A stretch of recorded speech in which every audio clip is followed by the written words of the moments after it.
So those of you that don't know me, my name is David Braithwaite. I'm the Managing Director of Citrus Financial Management. And I realized that this year, actually, I was talking to a client earlier on, would be my 30th year in October coming up of being in financial services. And I still remember it the first time to this day. And of course, that's taken into account a lot of budgets. It always changes. The financial services world, it seems to me, is always moving, changes. And I think back to all the things and the knowledge that we had when we first started doing this job, to how it's had to change with things like the changes of ISAs when there were PEPs and pensions and things that move. But largely, a lot of that is triggered by the budget. Now, we've just recently had the budget on Wednesday, the 6th of March. So what we wanted to do today is to come to you and tell you our take on it and explain things, if you like, in layman's terms. So I know a lot of you probably can go off and you can read up things, but what we wanted to do was have a conversation about what does it mean to us, the average Joe on the street, as it were. So if you are looking to send this on to somebody else, you'll get a recording of it afterwards as well. So you can feel free to share it with any friends and family.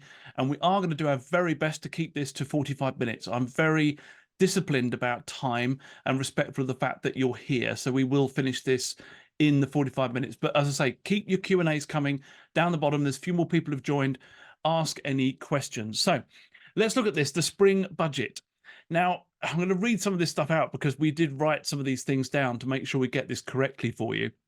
So last Wednesday, on the 6th of March, the spring budget. Now, it's positioned initially as a budget for growth because there was this fiscal landscape and there's the tightrope that always this Chancellor is trying to actually tread, is trying to keep people happy, but trying to do the right thing for the economy as well. And there was a bit of optimism earlier in the year, and there was lower borrowing costs. We had higher interest rates as well last year. Remember that? And so there were suggestions that the government may have some sort of theoretical headroom, as they call it, of around £30 billion, a lot of money, for the Chancellor to play with, which potentially could have translated into tax cuts. And let's not as well remember here, we've got the election around the corner. So they're trying to make this a bit of a voter-friendly budget as well. And as usual, in the lead up to the budget, as we always get, if you read all the papers, there's speculation as to what might be in there, what might not be in there. And there was a few things in there this time that they were speculating about, largely about multiple options, about abolishing inheritance tax. Now, it's not the first time we've heard that. Cutting stamp duty, again, that's a lever that he's used to pull before in previous budgets. There's also a possibility of reducing income tax, increasing the access to the child benefit as well, the system that's there for the squeezed middle, as they call it. But this optimism didn't really last. So sort of by February, borrowing costs, they spiked again, unfortunately, and the government's financial headroom of that figure actually shrunk quite significantly. And adding to that, the official figures that we had confirmed that the economy was in actually technical recession in late 2023. Now, luckily, that's changed. That was very short-lived. We're now not in that recession anymore. We literally just skimmed the surface of it, thankfully. And I always think that with the problem with the press is that they hear the word, we actually, a lot of people that we talk to, they hear the word recession, it sends people into a bit of a panic. And sometimes it's the media are very responsible, actually, for how we feel in our financial well-being as well. So I'm very always skeptical a little bit when we hear some of these big words that are there. So we're going to take a look today at what actually was announced and look at the impact on all of us out there. And to do that, I have three great panelists. So first of all, we have Lesley Stewart. Now, Lesley Stewart, she is the Advice Solutions Manager at Quilter Financial Planning and has been on the webinars several times. This is her third appearance on here and a very popular guest. The feedback that we get is that people love Lesley, so we're going to have Lesley back again. She's actually also a chartered financial planner, more than 25 years experience in financial services. And the last 4 of these, she's actually been with Quilter. But she's been in various other advice roles as well with financial advice companies, including people like the Nationwide. And actually, if for those of you that have got an investment with Quilter, if you go onto the app on your phone, if you've downloaded it, when you scroll down past the values, you can actually get the latest economic updates from Lesley straight onto your phone as well. There's video that was there for January, for example. So it's always worth checking out. I've also got one of our own here, well, 2 of our own actually, but the first one, ladies first, Karen Gorbutt. Karen joined us as a financial planner in 2023, got years of experience, over 15 years of working within the financial services profession. having started actually at Morgan Stanley. So got years and years of experience. First qualified as a paraplanner and then went on, did all of our exams, and is now one of our female financial advisors that we've got and is a very great asset to our team. And lastly, no means least, is Richard Harris. Now, many of you have seen or heard of him before. He does a monthly slot for us all called Citrus Bites. Now, what we wanted to do is to update people monthly on what's going on with the economy generally. So Richard records Citrus Bites with himself or with other guests that are there to give everyone an update. But Richard's been in financial services for more than 30 years at local, but also national level, hold a series of client-facing roles, leadership roles, and Richard's been with me since 2020, and he's my Chief Operating Officer. So anything spreadsheet related, Richard seems to get involved in it, but he has got a genuine interest in the economy and loves following things. His idea of fun is being on the treadmill in the morning and watching CNBC to catch up with all the graphs and charts. So he's definitely the right man for the job to give us a financial update because he has his finger on the pulse all the time as a hobby. So let's start with some background. Let's cut to the chase straight away. So let's come to you first, Richard. Where do you see the actual current state of the economy? And more importantly, where we had this Chancellor's budget in the spring budget, what did you see in terms of the impact on the Chancellor's plans? You produced the Citrus Bites update. So what's your current take straight today, right now, this moment? Thanks, David. You're right. I do enjoy that in the morning. The CNBC part, I do, not the treadmill part. So where are we? This felt to me, and I don't know about anyone else, but the last few months has been mainly full of when are rates going down? When are rates going down? What's happening? And then it was replaced with the excitement around all the amazing giveaways the Chancellor was going to give us. And of course, it's an election year. So it's completely understandable why the swell of public feeling and sentiment was about there's going to be giveaways, there's going to be interest rates going down. But actually, for anybody that's been watching Citrus Bites, and it's not that I'm pessimistic, but for anyone that has been watching Citrus Bites over the last few months, they'll have heard me tell this story a few times now about my take on interest rates, why I was far more balanced around when we were likely to see that first rate reduction. So I think I've only got a couple of minutes. I'm going to focus on just a couple of areas. And the first one's going to be inflation. Because the inflation story is the thing that really has been driving the economy for such a long time now. And I guess very clearly the Bank of England have made this commitment over this 2% target they have for inflation. That is what's on the agenda. That's what they want to see kind of be achieved. So where are we now? Well, the yellow line, there's two lines there. Obviously, the blue line is an inflation figure, and the yellow line is what we call core inflation. Core inflation running slightly higher at the moment than the other measure.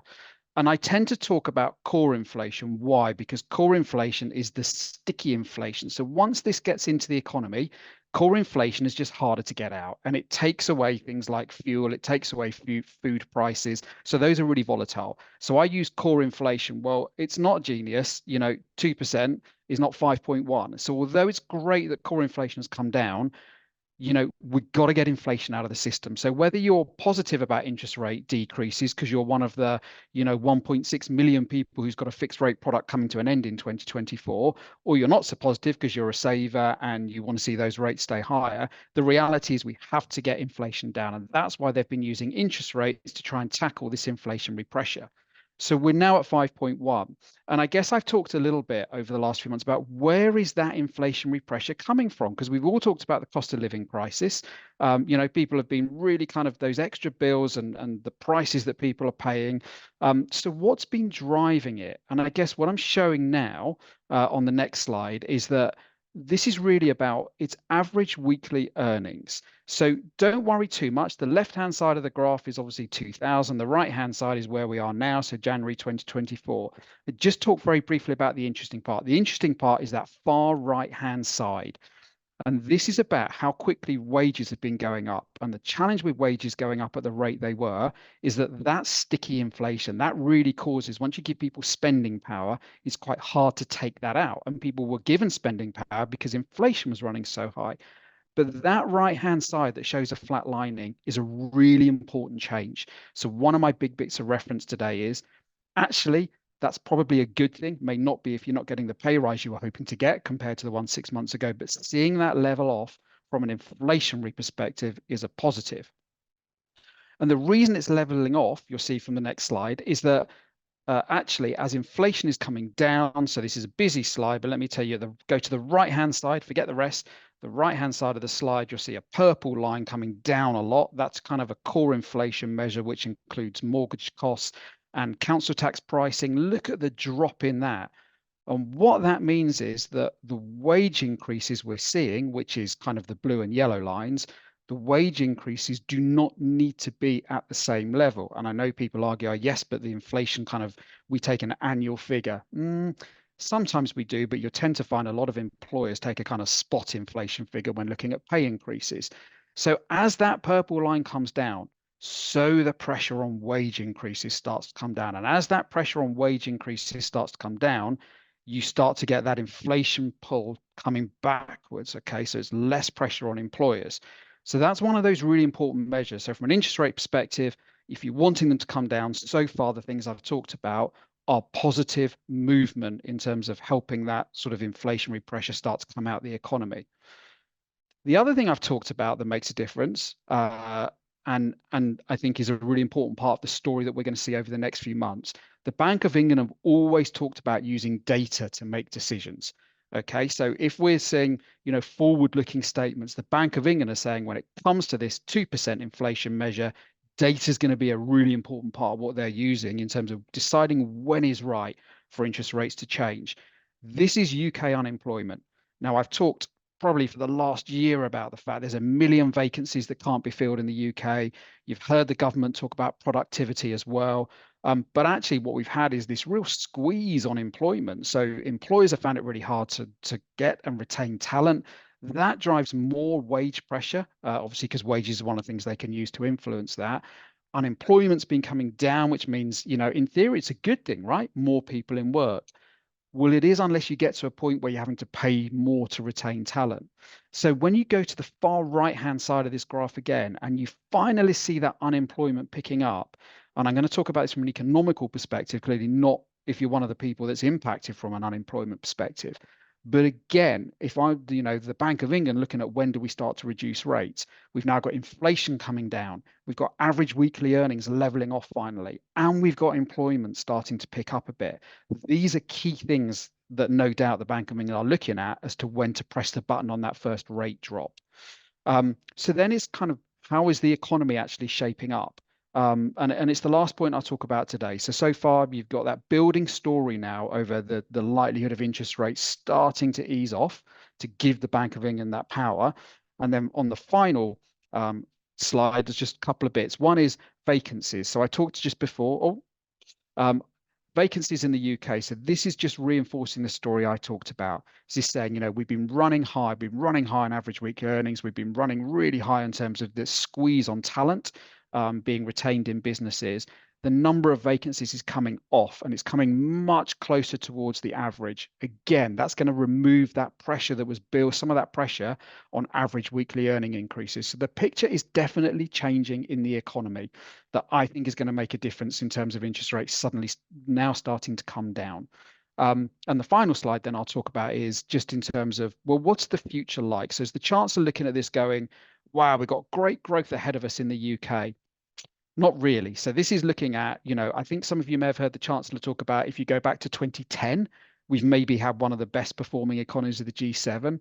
Let's not go back as far as 2010. Let's go back more in terms of after Brexit as one of those things we can look at as a date in the sand. And this is about COVID, actually. So we go pre-pandemic and into now. And actually, you can say the growth in the UK has been pretty tepid now for a few years. And if you look at the OBR moving forward, the OBR for this year is saying 0.8. So the story for the Chancellor is really changing from where I was at 6 months ago, talking about average weekly earnings, talking about unemployment levels being low, talking about kind of number of vacancies, and these things are changing. So I guess my takeaway would be the Chancellor had a very difficult situation to deal with. Economically, however, I suspect, David, over the next few months, perhaps in about 3 months' time, there's going to be enough of a data trend for the Bank of England to suddenly make that decision now over it's time to change that interest rates downwards finally after we've had such a long spike of high rates over the last 15 or so months. Excellent. Thank you very much, Richard. And there's been a question coming in. Actually, it looks like it's been planted, but it genuinely hasn't. Where William's asked, where can we find Citrus Bites or sign up to your stream? Because what would be interesting is seeing what happens and how this plays out in your economic updates over that period of time, say for the next 3 months. What will that look like? So how can people find out more about this stream? So we do try and send them out, but the best place I would go, David, is the website, and they're always updated immediately. We've done them every month on the website. Best place to go. Excellent. Thank you. And I hope that answers your question, William. And also, while I'm talking about Q&A, there is a Q&A button down the bottom of everybody's screens. Anybody wants to drop a question in. And what I'd also say is there's no such thing as a silly question. Okay. I really do want to encourage anybody to ask something. We want to give you today what matters to you. So anything that you have got that you want to ask, please don't be frightened of asking it, and we can anonymize it. We won't tell you who it is. So that person there was just William. So William knows who he is, but we're not going to name and shame anybody and laugh at you for your question. So anything you want to ask, please shout.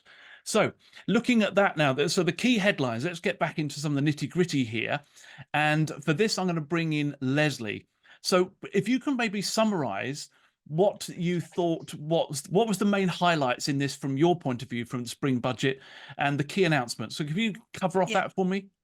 Yeah, no problem. So like it wasn't the most exciting or dynamic budget, but there were a few kind of points in there nevertheless. So if I start with income tax, no reduction to rates or allowances, but and that was despite kind of earlier rumours. And the starting rate for savers remains at 5%. Now, one of the things to kind of note here is that allowances have now been frozen. They were frozen by Rishi Sunak in March 2021, and they're due to remain frozen until 2028. And the OBR have actually said that this will take allowances back to 2013, 2014 levels. So very much a stealth tax.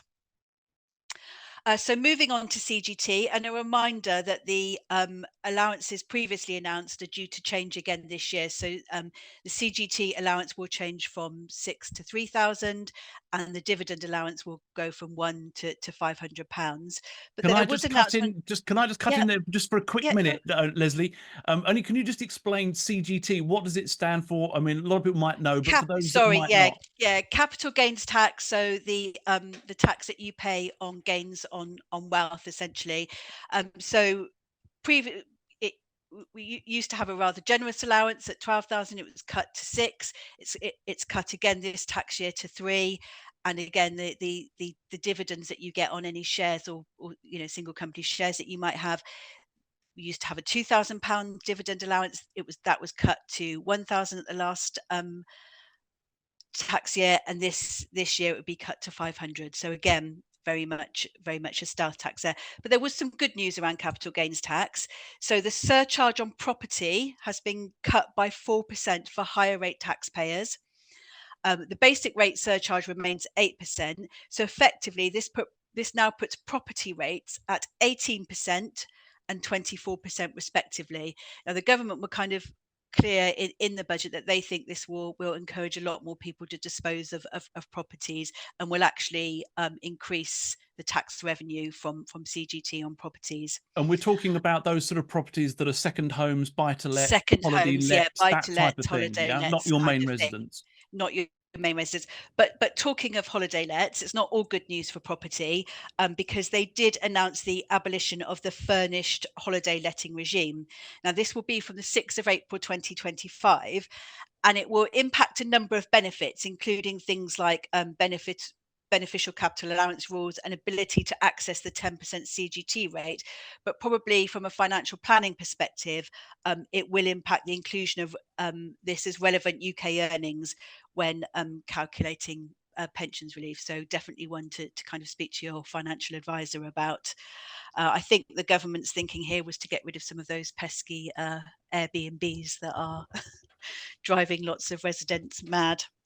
But it's also interesting, isn't it, about the capital gains, because there was listening to an interview the other day with somebody, and they were saying about how they wanted some capital gains tax to change with buy-to-lets, because the problem is that there's not so many of them around. People have been selling them. It's not so tax Yeah, friendly as it used to be by miles. It's not so tax friendly.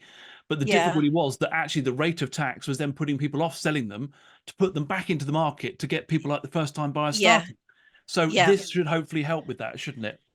Definitely, yeah, that's very much the thinking behind kind of reducing the rate. I mean, in terms of the holiday letting as well, it's I think that, yeah, the main point is that it's really bringing the tax in line with residential property lettings as well. So it there are fewer benefits now for holiday lets, which as you said will may bring those properties back into the residential market. Mm. So what did you make of it overall? Were you? I mean, it wasn't the most exciting, was it? I mean, anything else in there Not that the you think we most should be? exciting, not the most exciting, but lots of pointers for things in the future. So, for example, IHT, there was an announcement that it will move to a residence-based regime in the future, and they're consulting on this at the moment. So this will get rid of the domicile regime, where at the moment your IHT is based on your domicile.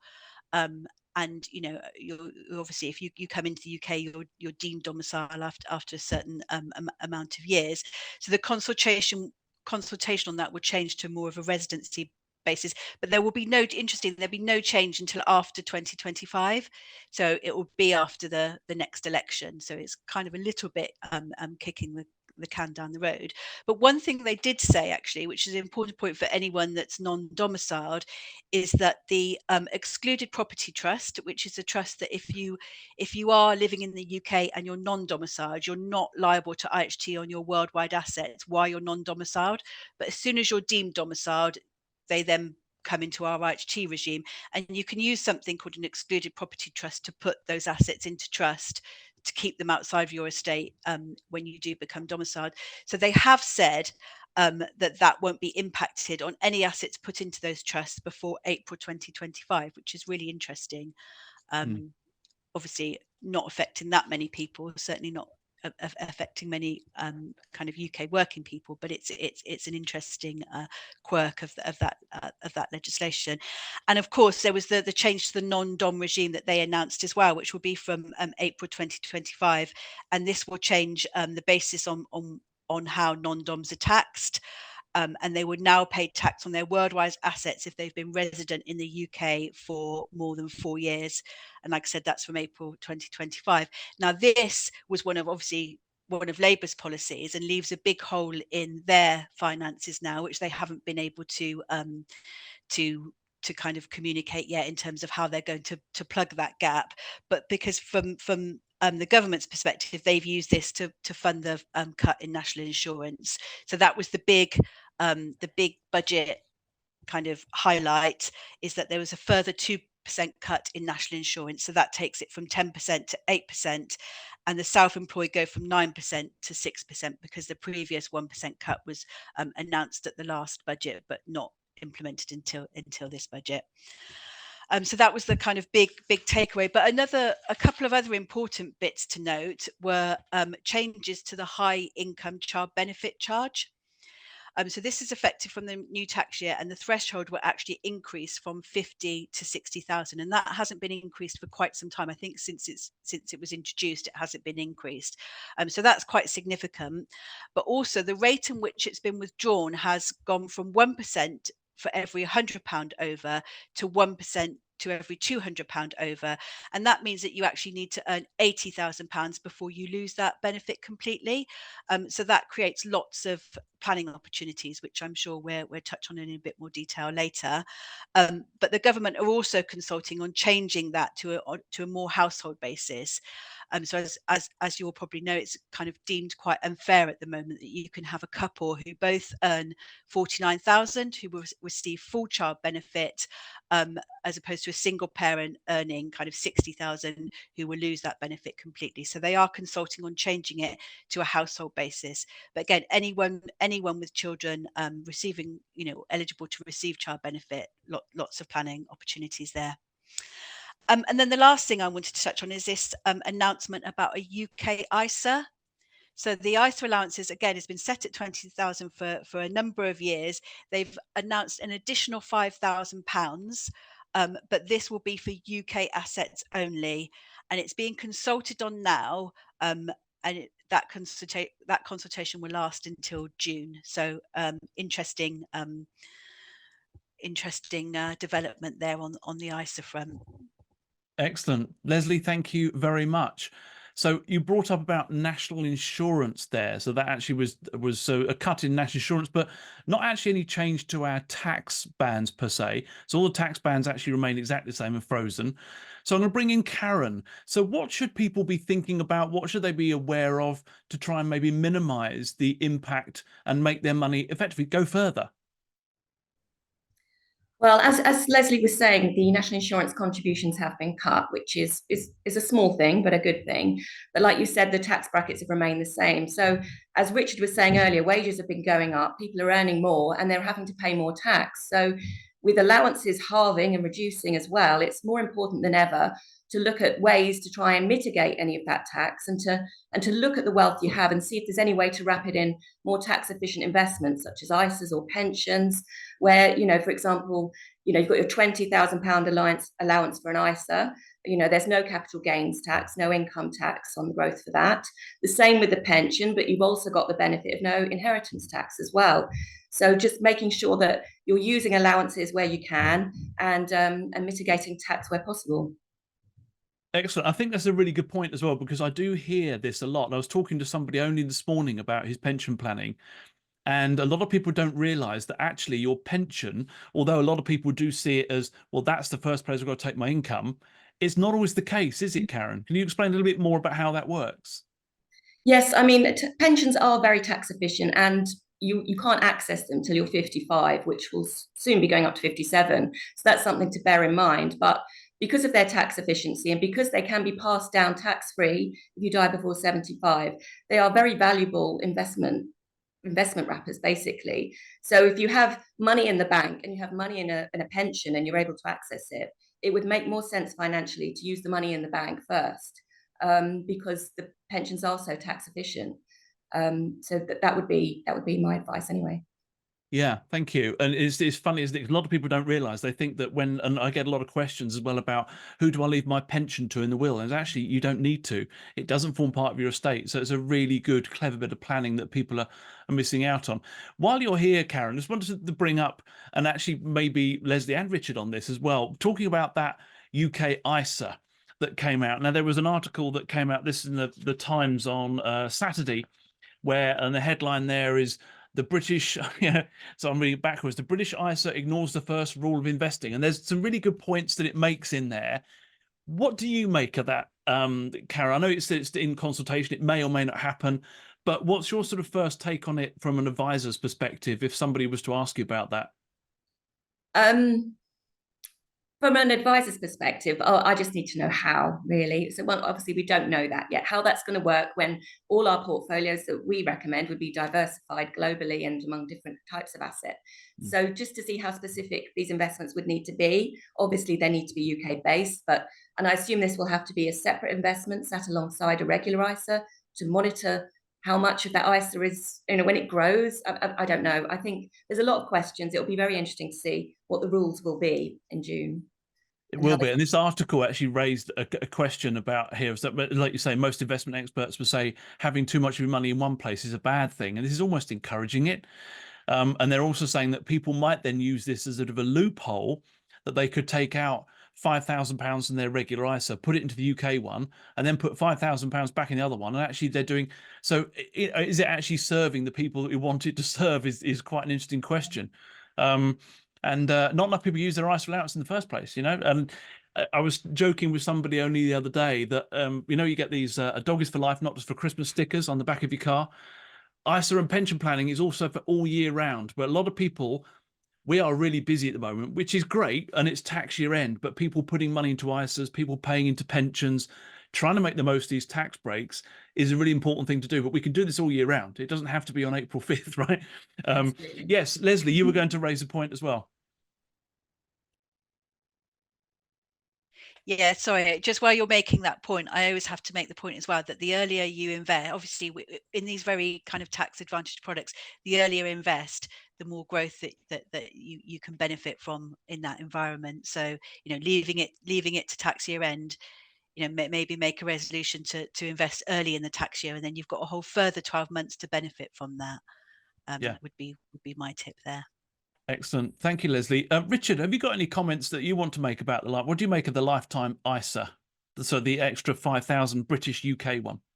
Okay, I'll stay away from a political answer. So I guess, David, for me, it's, I look around the globe at the way companies perform, and personally, a restriction for me on being told it has to be UK, focused or UK listed, whatever the terminology ends up being. I do understand why the government may see that as a good idea.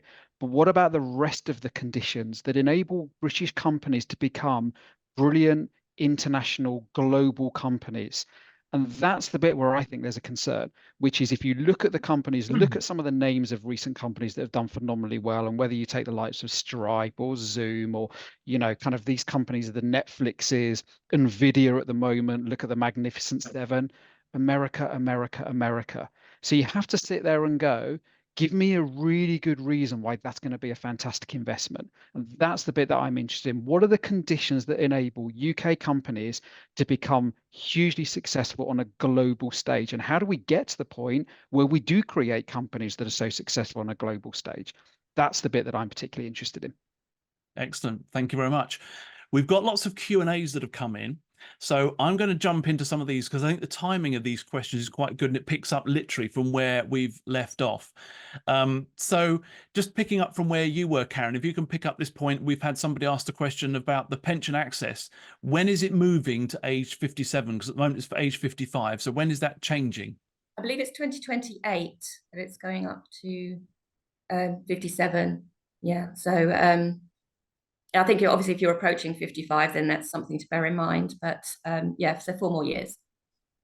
And I can imagine that this will, I mean, we do get a lot of feedback from people that say, oh, crikey, state pensions moving backwards.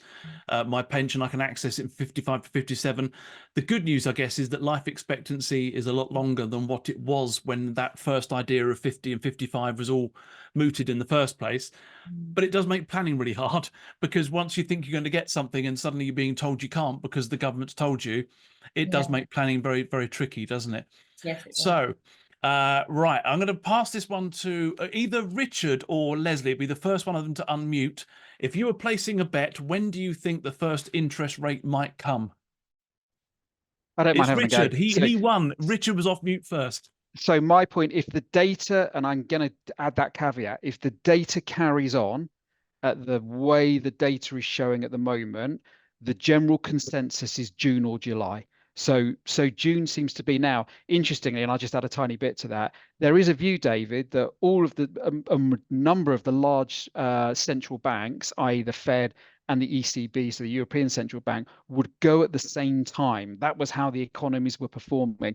I think we're starting to see some variation here because the most recent stats coming out of the US, for example, the US consumer continues to power ahead with the US economy. So actually, I'm not sure the US are going to be in a position to kind of drop the interest rate before or even at the same time as the UK. It's personal opinion, but I suspect for the UK, we're probably looking at about June at the moment, assuming the dials continue to go as they are.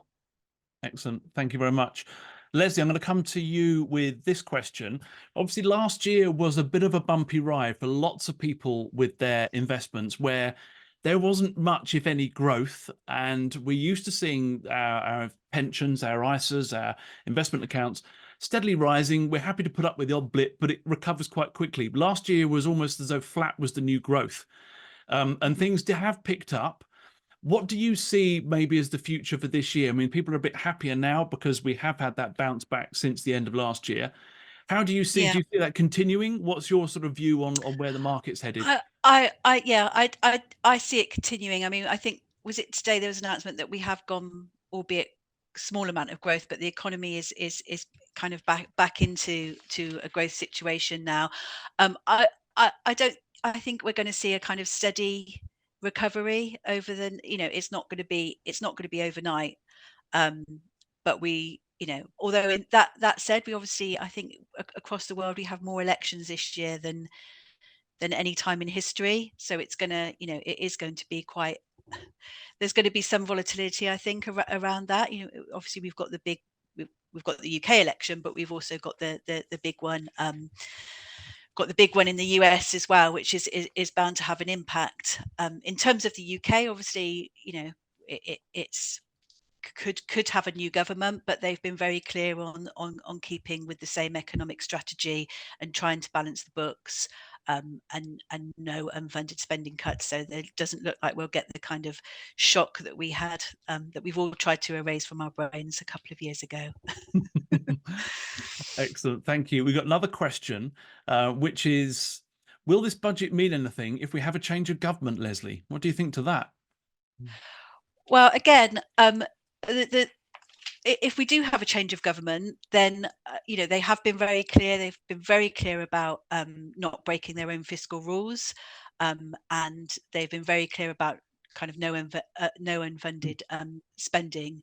So, but that said, it will be a Labour government, and traditionally the country is in a kind of a little bit of turmoil around the state of our public services and about how they will improve. So who's to say? But I personally, if I was a betting person, I think I would bet that if they don't increase taxes, we probably won't see any more tax cuts. And if things were to change and we did get another Conservative government, obviously there is still an awful lot of pressure there on those, getting the tax burden down. So yeah, I think if we had the Labour government, it will probably be more of the same, at least for the next couple of years, until things have stabilised. They are putting all their eggs on kind of growing the economy and funding public services from that. But obviously, if that doesn't happen, there's likely to be some more pressure on them to raise funds to fund that. Excellent, thank you, Lesley.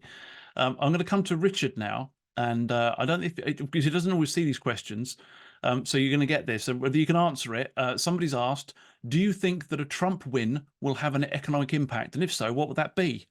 Oh, interesting question. So my only point on Trump would be, I don't think there's any surprises anymore, right? We've been here before.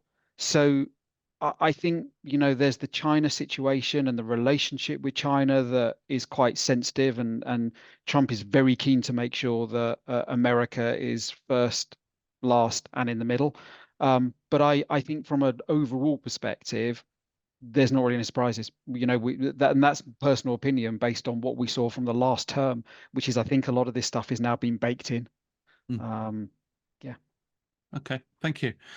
Somebody else is asking about, in the spring budget, there was an announcement. We've got changes to pensions and the lifetime allowance. So without going into detail, because trust me, there is an awful lot of detail on this. We've all had to sit exams and tests on this new lifetime allowance, so it isn't an easy one. But from your point of view, Karen, when you're looking at helping somebody with a pension, can you just explain very briefly about what the lifetime allowance actually is and how it impacts us? And then I'm going to ask you a further question. So yes, the lifetime allowance as it is the maximum that you can have in your pension without paying any surplus tax charges. So it's 1,073,100. It's not been abolished till the end of this tax year, but there haven't been any charges payable this year. But it will be abolished from the 6th of April, this tax year, the next tax year. And then there's going to be a new regime, all based on the tax-free amounts that you can take from your pension. So rather than the total amount in your pension, it's going to be basically related to the tax-free parts. So this is important, I would say, particularly for people who have significant size pensions where they haven't taken the 25% or the maximum tax-free allowance already, just to make sure that is protected going forward. So it's very important to look into that, particularly, for example, with final salary pensions, where you might have taken the full pension and not the tax-free lump sum, because you might well benefit from applying for something that could give you a benefit in the new tax year. It's definitely something to get advice on, I would say. Definitely, yeah, and it is confusing. As trust us, it's definitely a bit confusing, but we're here to make some light of it. Now, it's interesting. We were talking about this actually in the office the other day, about how when they talk about the lifetime allowance being as it was and is at the moment, still just over £1 million. Actually, it sounds a lot of money because £1 million is a lot of money, but in pension terms, is it? Because we were debating whether actually how much is enough for some people. It depends on obviously what they want to live on and their lifestyle. But how would you sort of comment to that, Karen, about having a pot of £1 million that sounds like only for the rich, but actually is it?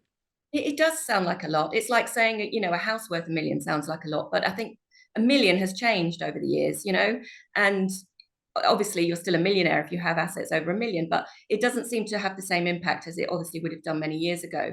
And I think especially when you have final salary pensions, they don't exist anymore, but they can offer you such valuable pensions. And if you haven't sent off for a transfer value, or you don't know what they're going to pay you in retirement, you have no idea. Actually, that could be close to £1 million. Or when you add it to your other pensions that you haven't really looked at for many years, when you add them together, that could well come to over £1 million. Yeah, it's not a difficult thing, and it's the No. resulting income as well. It's interesting, isn't it? Hence why we're here, to help people and give them advice. Thank you, Karen. So we are coming up against the time. We've got 3 minutes left, and I'm going to ask each of you a question, which is a bit open-ended, maybe a bit tricky. I'm going to come to you, Lesley, first. What would you do if you were Chancellor? What would you do if you were Chancellor for a day? How would you change things? What's one thing you'd do? Well, I've mentioned it before, but I think the one thing I would change is an increase in the personal allowance. As I said, it's due to be frozen until 2028, which takes us back to 2013-14 levels. But it's also brought 3.2 million new taxpayers, so it's brought more people into tax. So I think by increasing that personal allowance, it would be it'd be a really boost for low income people and taking them out of tax, but also from a planning perspective, having a larger personal allowance to play with would from a financial planning perspective would provide much more planning opportunities, especially for those coming up to kind of retirement and taking their income. I also think, the point that Richard made earlier about, I think it would get some people back to work as well if they had that additional tax incentive that they perhaps could take on some part-time work without having to pay tax. So that would be my one. Thank you, Lesley. Just one other quick question in here, because I want to make sure we've covered every question that somebody's asked, and somebody still asked this one. What would you do then to help first-time buyers? Oh, that's a tricky one, because there have been lots of incentives and things. I think the best thing for first-time buyers is if interest rates were to come down, to be honest, to make those payments more affordable. I think the LISA is not a good incentive for first-time buyers. So in terms of, I'd like to look at that again. I don't know what the answers are, but I'd like to look at ways to incentivize young people to save for their first property as well. Excellent. Thank you very much. So, Karen, if you were Chancelloress, is that a thing? Chancellor for the day, what would you do? What would you like to see? Well, I would increase the nil rate band, which is basically your inheritance tax-free allowance, which is £325,000 per person, which has been frozen since 2009, and it's due to be frozen until 2028, which is so unfair. And it goes back to what I was saying a few minutes ago. Some people's properties would probably use up their combined nil rate band before they've even looked at any other assets. So that would be what I would do. Thank you. And lastly, Richard, what's on your wish list if you were Chancellor? If I was Chancellor right now, there's two things I'd do, David. The first thing I'd probably do is polish my CV. That's meant in a non-political way, of course, just how I see it. The second thing I would be doing, I think this is a massive subject, and I don't suspect a day would even come close to this, but there is a flaw in some of the things we try and achieve at the moment. And that's if you take a large corporate, etc. But there was somebody made a comment before about, depends who gets into the next government. Well, how does that help us plan over 30, 40, 50 years to develop great companies that can compete on the global stage?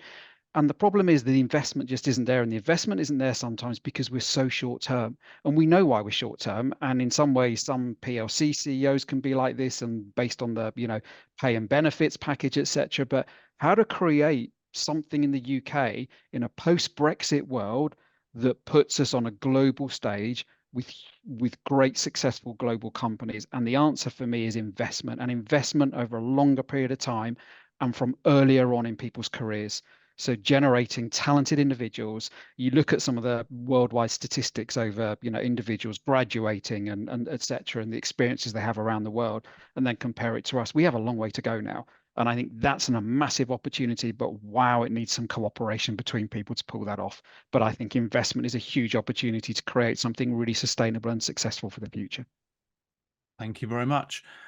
Chancellors, all of you, much appreciated. Thank you. Big thanks to Richard, Karen and Lesley, and of course everybody here who's the attendee. We want to find out what sort of thing you want to hear as well, so we'll probably send you a letter or an email asking you what sort of things you'd like to see in these webinars, how you'd like them delivered. We think 3/4 now is about right. We've gone a little over, but I think it's worth it. But hopefully it's been really useful for everybody to listen into, and we want to do more of these things to help you and provide great content and obviously great information for you that's understandable, something you can actually go away and do something with, and hopefully feel better off, not just financially but knowledge wise as well, from having invested 3/4 an hour of your time. So thank you everybody for taking part. Thank you again to my guests, Richard, Karen and Lesley, and we hope to be speaking to you again very, very soon. Thank you very much. Have a good rest of the day.